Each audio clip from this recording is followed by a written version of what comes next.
안녕하세요. 정보가 세상을 바꾼다의 인포뱅크입니다. 이번에 전해드릴 내용은 미국의 견제와 금융 불안으로 벼랑 끝에 몰린 중국 반도체, 미 핵심 엔지니어 잇따른 영입 시도에 대해서 한번 알아보겠습니다.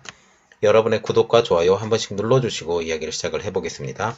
지금 거의 벼랑 끝에 몰린 것 같아요. 제가 볼 때는 이 벼랑 끝에 몰린 중국 반도체인데, 미국 트럼프 행정부의 강력한 제재로 인해서 중국의 반도체 기업들이 하나둘씩 쓰러지고 있습니다. 먼저 화웨이는 미국의 화웨이에 대한 세 차례 제재를 통해서 하이 실리콘을 통해 반도체 사업을 영위해 나가렸던 것이 이제는 거의 수포로 돌아간 것처럼 보이고 있어요. 두 번째로 SMIC도 마찬가지로 화웨이와 비슷한 수준의 제재를 통해서 이제는 생산도 힘들어진 상황까지 몰리게 되었습니다. 특히 화웨이 3차 제재 같은 수준의 그 제재를 받았거든요. 그래서 미국에서 만들어진, 그리고 미국의 제품, 그리고 미국의 소프트웨어로 만들어진 반도체 칩을 제공을 못 받아요. 제공을 못 받기 때문에 이것에 대한 물론 재고도 한 1년분 갖고 있다고 하지만, 그 1년이 지난 후 아니면 3개월, 6개월이 지난 후 이게 어떻게 될 것이냐 라는 것을 보면 암담한 상황이죠. 물론 다른 회사가 도와줄 여력은 조금 있을 것 같습니다. 다음은 칭화유니그룹은 중국 정부의 대대적인 지원을 받아서 성장해 왔는데요. 산하의 팹리스 업체인 유니SOC, 그리고 낸드 플래시 업체인 YMTC, 양쯔 메모리가 자회사로 갖고 있습니다. 그런데 채권 만기가 연장이 되지 않아서 지금 생사 기로에 빠져 있는 상황이죠. 칭화유니그룹은 현재 활짝 열린 중국 금융 문제가 여실히 드러났다는 게 저의 의견입니다. 계속 제가 이야기 드렸는데, 중국의 한머니들이 채권 시장에 계속적으로 개입을 하면서 채권에 문제가 생길 경우 그것을 거의 건드리고 있는 상태예요. 이 건드리고 있으면서 지금 칭화유니도 아니면 다른 기업들도 다 미국의 제재 아래 빠져 들어가고 있는 이러한 상황으로 보이고 있습니다. 그래서 현재 중국은 화웨이를 필두로 해서 반도체 기술이 특히 성장해 왔죠. 화웨이의 자회사인 하이실리콘이 중국의 최대 팹립스 업체로 중국 반도체 기술을 이끌어왔다는 것도 과언이 아니에요. 하이실리콘은 미국의 화웨이에 대한 두 번째 제재, 즉 반도체 기술 제재로 인하여 핵심 칩 설계가 사실상 불가능하게 되었습니다. 특히 미국의 강점이 가지고 있는 반도체 설계 자동화 EDA 기술을 사용하지 못하게 되자 하이실리콘의 강점이 사라지게 된 것이죠. 반도체 설계 자동화 기술이 사용을 하지 못하게 되면 아예 개발 자체를 못해요. 이렇기 때문입니다. 그래서 하이실리콘이 자체 칩 설계가 어려워지자 이제는 기술자들이 유니SOC로 이동을 해서 칩을 설계하기 시작을 했어요. 이 회사도 이번에 채권 문제가 불거지기 시작하자 이 기술자들이 다시 O4로 이동해서 스마트폰의 핵심이라고 할 수 있는 어플리케이션 프로세서 AP를 제작을 하고 나서고 있죠. AP는 지금 현재 CPU와 GPU가 있잖아요. CPU 중앙 처리 장치고 GPU는 그래픽 처리 장치죠. 이 두 가지를 합쳐놓은 것이 AP라고 보시면 됩니다. 굉장히 작고요. 이 AP를 개발을 하고 있는데, 특히 유니SOC와 같은 경우는 지금 4나노 공정의 그 AP를 개발을 했다고 했는데 아직 양산이 못 들어갔습니다. 양산이 안 됐고 TSMC를 지금 오더를 줬다고 하는데 언제 나올지는 모르겠어요.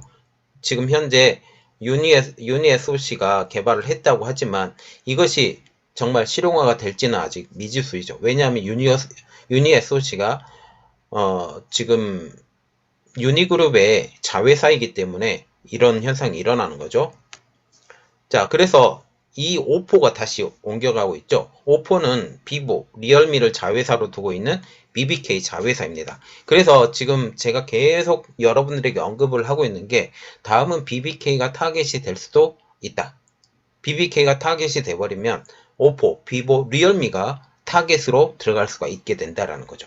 이렇게 되면 중국에 남는 주요 스마트폰 회사는 아마도 샤오미밖에 안 남지 않을까라고 저는 개인적으로 생각을 하고 있습니다. 지금 중국은 스마트폰에 들어가는 어플리케이션 프로세스와 다른 부품들을 개발하기 위해서 끊임없이 노력을 하고 지금 회사를 돌려가면서 하이실리콘에서 유니SOC에서 이제는 오포까지 이렇게 돌려가면서 하나의 기업처럼 중국이 지금 작동을 하고 있다는 거죠. 하나가 무너지면 다른 하나로, 하나가 무너지면 다른 하나로 이렇게 노력을 하고 있죠. 그래서 이번에는 결국은 원천 기술인 반도체 설계 자동화로 지금 이 영역을 연결을 시키려고 노력을 하고 있는 겁니다. 이제 중국은 사실상 핵심 칩 설계와 제재가 경제 상황에 의해서 사실상 불가능해자 지금 눈을 다른 데로 돌리고 있죠. 그 첫 번째 대안으로 고려했던 것이 조인트 벤처를 통한 기술력 확보. 이것은 미국의 견제로 인해서 거의 불가능하다고 보면 되겠습니다. 그래서 이젠 최종적인 방안으로 최근에 시놉시스, 케이던스 등 세계적인 반도체 설계 자동화 EDA 기업들의 퇴직 임원들이나 핵심 엔지니어들을 적극적으로 영입을 하고 있어요. 즉, 칩 설계의 기본이 되는 반도체 설계 자동화로 눈을 돌리고 있는 것이죠. 25일 날 니케이 아시아 리뷰에 따르면 최근 다수의 케이던스, 시놉시스 출신의 고위 임원과 엔지니어들이 중국 기업에 합류했다라고 발표를 했습니다. 이 방법은 과거 중국이 메모리 반도체 분야, 말하자면 D램과 낸드 플래시 분야에 투자를 할 때 한국 투자의 퇴직 임원들이나 엔지니어들은 거액의 연봉을 주고 영입받은 모습과 거의 판박이처럼 흡사하다라는 것이죠. 이러한 방법으로 반도체 설계 분야에 독보적인 기술력을 가진 미국의 엔지니어를 끌어오고 있다는 것입니다. 우리가 눈여겨봐야 될 것은 중국 기업들이 영입하는 분들의 기업 출신이에요. 대부분들이 케이던스, 시놉시스 출신의 전문가들을 스카우트를 하고 있는데요. 이 두 기업은 누구나 고개가 끄덕여질 정도로 유명한 반도체 설계 자동화의 독보적인 기술을 가지고 있는 회사들입니다. 반도체 설계 자동화가 왜 중요하냐? 이것은 반도체 생산에서 가장 필수적인 공정이기 때문이죠. 한국의 삼성전자, SK하이닉스조차도 칩 설계 과정에서 이 두 기업의 기술력가 굉장히 높다라는 것을 지금 알고 있습니다. 화웨이의 팹리스 업체인 하이실리콘도 케이던스와 시놉시스의 EDA 소프트웨어에 의존해서 자체 칩을 설계를 할 정도로 이 두 회사의 기술력은 상상을 초월을 해요. 그래서 EDA가 물론 중국 기업의 EDA가 있어요. 중국 기업의 EDA가 있는데 실력은 훨씬 떨어지고 이 미국 기업의 EDA가 거의 80% 이상의 시장 점유율을 가지고 있는 것으로 제가 지금 알고 있어요. 그래서 화웨이가 아무리 뛰어난 스마트폰 또는 통신 장비 칩셋을 설계를 해도 칩 설계의 핵심이 되는 EDA 소프트웨어를 사용하지 못하면 사실상 칩 생산은 물 건너갔다고 보는 게 맞습니다. 설계도 안 되고 이 개발도 안 돼요. 아예 그렇게 되지 않습니다. 그래서 이것을 하기 위해서는 EDA 소프트웨어가 반드시 필요한데 이 EDA 소프트웨어를 개발하고 있는 개발자나 아니면 고위 임원들을 이렇게 끌어당긴다라는 것이죠. 이러한 이유로 화웨이는 두 번째 제재 이후에 하이실리콘 칩 개발에 대한 연구는 사실상 끝난 것으로 보고 있습니다. 국내에서도 논란이 된 반도체 핵심 인력의 중국행을 보면 이 내용이 대부분 잘 알 수 있겠는데요. 지금 미국에서 벌어지고 있는 반도체 핵심의 기술자의 중국행은 이전부터 지금까지 계속되어 오고 있죠. 이것은 국내에서도 큰 논란이 되어 오고 있는데요. 중국이 반도체 굴기 선언 이후에 고연봉을 무기로 삼성전자, SK하이닉스 출신의 반도체 전문가들을 대거 영입하고 있고 지금도 영입하고 있어요. 올해에는 40년간 삼성전자에서 일하였던 장원기 전 삼성전자 사장이 중국 S1에 입사하기로 했다가 한국에서 비판 여론이 커지자 입사를 취소하는 소동까지 벌어졌습니다. 그러면 한국은 이렇게 됐다 하고 그러면 중국에서 원하는 반도체 분야 그 다음 넥스트 스텝은 어떻게 갈 것이냐라는 거죠. 중국은 중국 정부 주도로 타산 프로젝트라고 불리우는 계획을 실행하려고 있습니다. 이 계획은 화웨이가 주창한 반도체 기술 독립 프로젝트인데요. 이 프로젝트에서 중점적으로 작업을 원하는 기술은 다음과 같습니다. 거의 5개인데요. 첫 번째, 반도체 설계 자동화 EDA. 이번 핵심이 됐죠. 두 번째, 반도체 소재의 생산 및 제조. 소재의 생산이에요. 기초 재료. 이것은 어느 정도 될 수 있을 것 같습니다. 세 번째, 가공. 가공 방법도 지금 기술력이 떨어져 있어요. 네 번째, 반도체 제조. 이것은 팹리스 업체 통해서 만들어졌던 것을 이제는 파운드리 업체에서 이걸 만드는 건데, 이렇게 반도체 제조를 하려고 한다면 파운드리 업체를 키워야 돼요. 그런데 이번에 SMIC 제재를 통해서, 미국이 SMIC 제재를 통해서 이것이 조금 시간이 많이 딜레이 되어 가고 있는 상황입니다. 다섯 번째, 패키징 테스트. 패키징도 지금 세계적인 패키징의 기술을 갖고 있는 것은 지금 TSMC예요. 이 TSMC의 기술에 대해서 흡수를 하려고 지금 노력을 하고 있죠. 위에서 보는 것과 같이 반도체 핵심 공정 기술의 전반적인 자급 체계를 구축하려는 것이 지금 중국의 목표이고, 이 중국의 목표에 가장 기본적으로 틀을 만들었던 회사는 화웨이예요. 그래서 화웨이를 어떻게 해서든 살려서 이 화웨이에 대해서 명맥이라도 유지시켜야 되겠다라고 생각을 해서 지금 아너 브랜드를 중국 정부에서 구매를 했죠. 그리고 그 고가 스마트폰에 집중을 하도록 지금 노력을 하게 하고 있어요.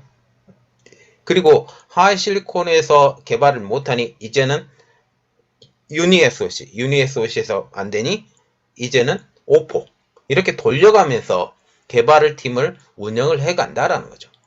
이렇게 하면 순차적으로 막혀도 다른 기업으로 계속 넘겨줘가는 게 지금 중국의 하나의 기업처럼, 하나의 몸처럼, 이렇게 팔다리가 같이 붙어있는 몸처럼 이렇게 움직이고 있다는 거죠. 그 가장 큰 이유는 중국이 공산국가이기 때문입니다. 공산국가는 국가의 명령이 최고이기 때문에 이렇게 되는 거죠. 자, 다시 본론으로 돌아와서, 이를 위하여 많은 기술자들과 지금 전직 임원들을 외국에서 빨아당기고 있죠. 그러면 우리가 눈여겨봐야 될 것, 반도체 설계 자동화에 지금 투자하고 있는 중국이 과연 성공할까라는 의문이 갖게 됩니다. 전문가들은 쉽지 않을 것으로 분석을 하고 있어요. 국내 반도체 업계 관계자는 칩 설계의 경우 한국이나 일본 등도 미국산 소프트웨어가 사실상 대부분을 의존하고 있을 정도로 미국 기업의 노하우가 오랫동안 장악해온 분야라고 지금 얘기를 하고 있어요. 한국의 SK하이닉스, 삼성전자, 그리고 일본의 소니, 파나소닉, 이런 회사들도 그동안 얼마나 노력을 안 해봤겠어요? 노력을 해봤지만 이 문턱이 너무 높아서 이렇게 하지 못한다라는 거죠. 그런데 중국이 이렇게 한다? 단기간에? 이건 굉장히 어려운 지경이라고 지금 보고 있습니다. 그래서 중국이 아무리 노력해서 자체 기술로는 극복이 굉장히 어려워요. 이러한 이유로 중국은 인재를 적극적으로 영입해서 격차를 줄이려는 노력을 하고 있죠.